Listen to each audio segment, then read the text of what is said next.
Hammers. There's a whole range of different types of hammers and each one's got its own specific application. We're going to go through them all and see how best for you to use it. But before we start that, we're going to look at some safety first of all. Obviously it goes without saying, put your safety glasses on. And as for gloves, well, you lose quite a lot of grip and feel with holding certain components and certain tools. So it's actually your choice for that one.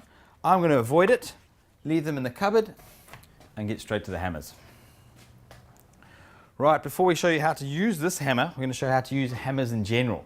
For a starter, you're going to hold the end of the handle and then when striking your nails, good firm solid strikes. We'll take a sample nail now. Hold that between your fingers. Gentle taps first of all.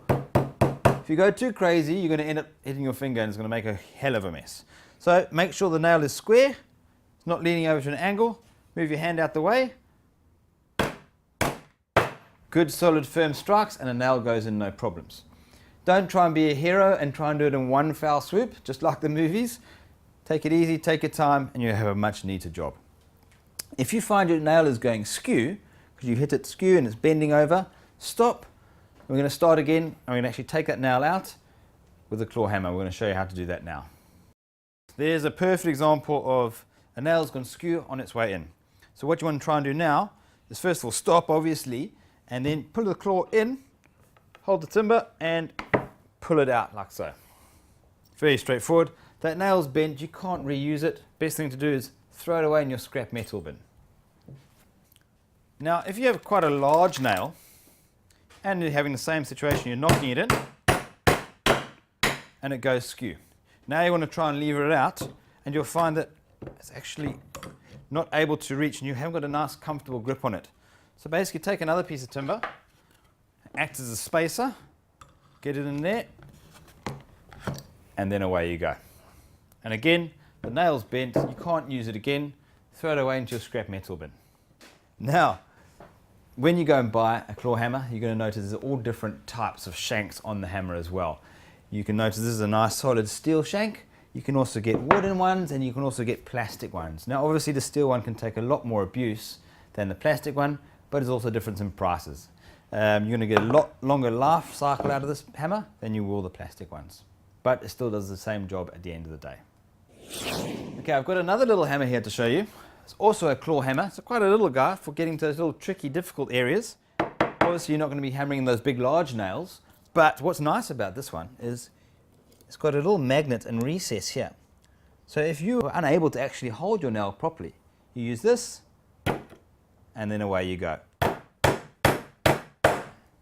So great little fun tool that. Not going to use it all the time, but for those tricky spots it's absolutely perfect.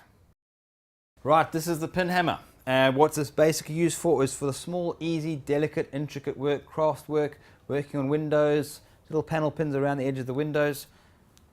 There's a panel pin, it's quite a small nail. Basically, same as before, you're going to knock it in. It's a much delicate, gentle hammer. It's not as aggressive as the other ones. Same action again. Knock it in all the way. Now you're probably wondering what this chisel spot is here on the end. Well, I'm going to show you right now.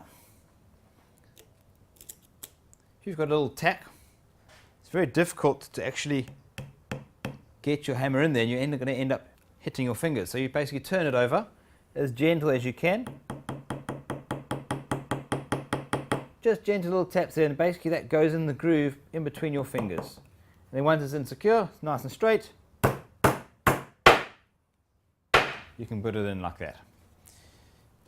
If you find out that you've got a really small one, and even that it's not going to help, you're still going to be hitting your fingers. A good trick is a little bit of tape or a piece of paper, obviously not too big.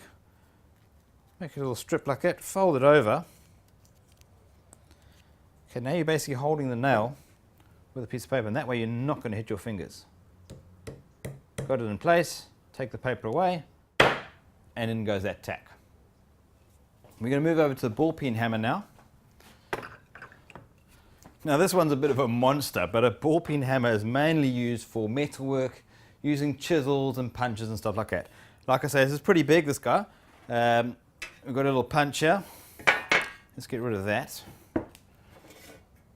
Basically we make a little punch so we can ready for drilling a hole later. Makes a good hard solid knock. There you go, like that. But you can get much smaller ones as well. You don't have to buy one as big as this. Okay, that's a ball peen hammer done. We're going to move over to a brick hammer now. Just get rid of this. Put that up there. Here's a brick hammer. Basically, it's pretty straightforward. Same as a normal hammer on the front for smacking in nails. And on this back section here, you've got like a chisel. And that you can actually chisel the brick all the way around and then knock it off. We're going to show you how that works now.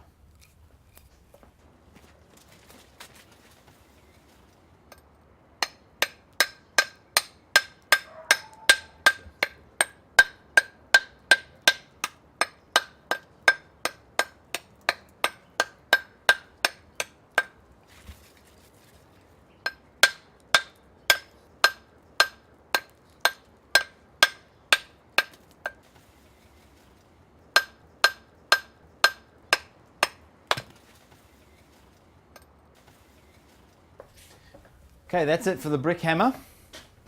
We're going to move over to the club hammer and my personal favorite, the sledgehammer. First of all, it's pretty straightforward. The club hammer is for light demolition work on concrete, bricks, walls and stuff like that. And for those big stubborn guys, you've got the big sledgehammer. And it really gets the biceps going and starts a good workout with this one. Okay, our sledgehammer and club hammer done. Let's put that guy down there. Now we're moving over to rubber mallets. Basically, we've got a black one and a white one. I'll explain to you why in a minute. But basically what this is it's like a club hammer. It's got a lot of clout to it. You use it on furniture without doing the damage to the work. So it absorbs the shock impact, but it's still got the weight behind it to actually get the job done. Now, as I said, we've got a black one, we've got a white one. Why? I'll show you exactly why on the table now. Black one leaves a black mark. White one doesn't leave any marks. So that's the whole point of the two. Pretty straightforward. You can use it on paving, tent pegs. It just absorbs a lot of the shock. So you won't do as much damage. You're probably wondering what's actually going on here. Basically what I've got is I've got a magnet here. And I'm just putting my screws and nails, whatever I'm using, put them onto a magnet. It stops them from bouncing around all over the table, stops them from getting lost, and you're always at hand when you want to use them. So you haven't got to dig into the box every 5 seconds. Okay, that wraps up hammers. If you have any queries or any questions, go down to your local builders. They'll be more than happy to help you. You've got a whole range of different hammers there. Any queries, just give them a shout.